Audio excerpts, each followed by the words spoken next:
Hi, I'm Amanda, and today we're going to talk about taking fantasy into the bedroom. Stay until the end if you're interested in a giveaway to help you understand how to take these concepts and actually use them for your relationship.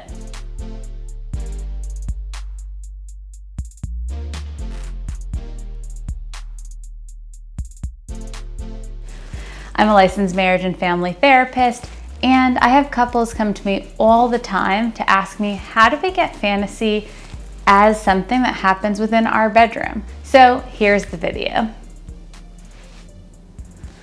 So something that I like to do is look at the etymology of a word and what did it actually mean. Fantasy means to make something or to make it visible. When we have a fantasy, we have to actually imagine what we want to be visible first. And if you think about it, many people who are successful will say that they powerfully imagine something happening before it actually ever happened. They have a target that they set their mind on so that they get closer to achieving that result. So I really wanted to start there today because I think it's important that you know fantasy is not just about playing make-believe. It's actually helping your mind to prime the road to get the results that you want. Our fantasies are very powerful information for those that we're in a relationship with, and they're powerful for us to know ourselves. If you want to talk about your fantasies with a partner, I would suggest doing this first before you get to the bedroom.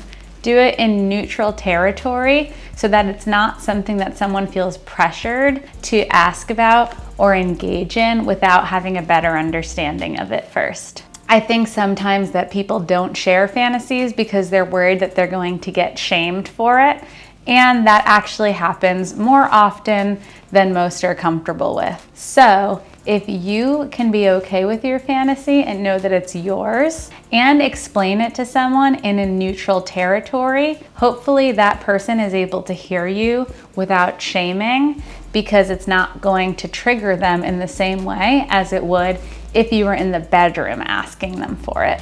Have you ever been shamed because of fantasy you had? Please comment below.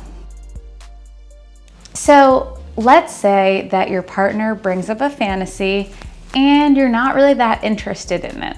Well, instead of shaming them, blaming, or being rude in any way, you can bring compassion and curiosity to what they're saying. Be curious and inquisitive instead of judgmental. Also, if you want more fantasy in your life, it is encouraged that you're open to hearing others' fantasies too. The truth is that all of us have desires that we want more of or to have more often. If you're in the habit of yucking other people's yums, you probably aren't going to get your needs met either.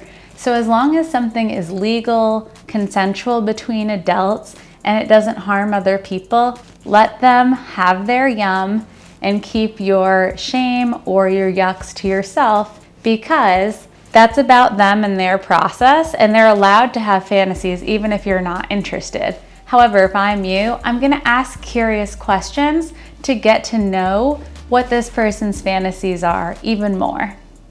Also, say you and a partner actually want to take it into the bedroom, this is where we'll get those tips.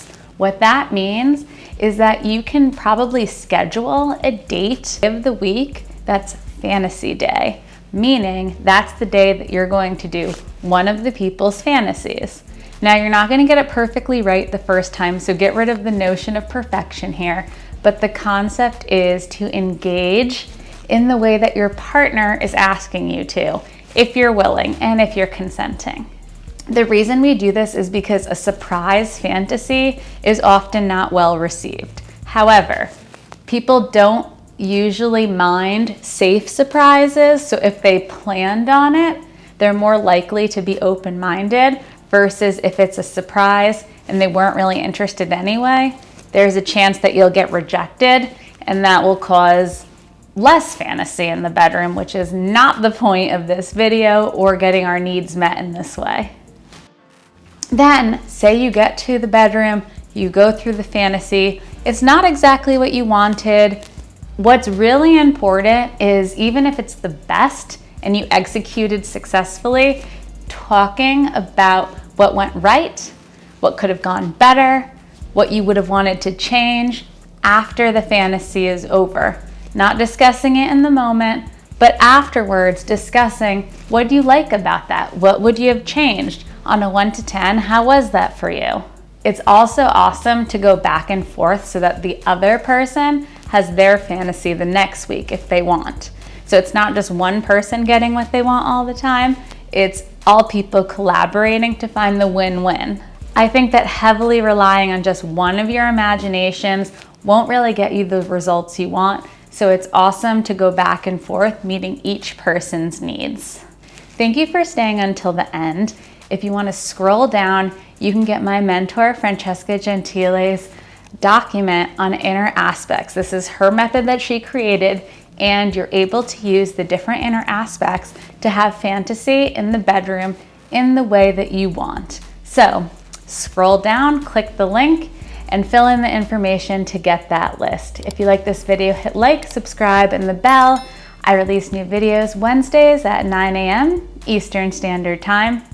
And of course, you can say hi on Twitter, Instagram, Facebook, YouTube, at The Sex Healer or at Amanda Pasciucco.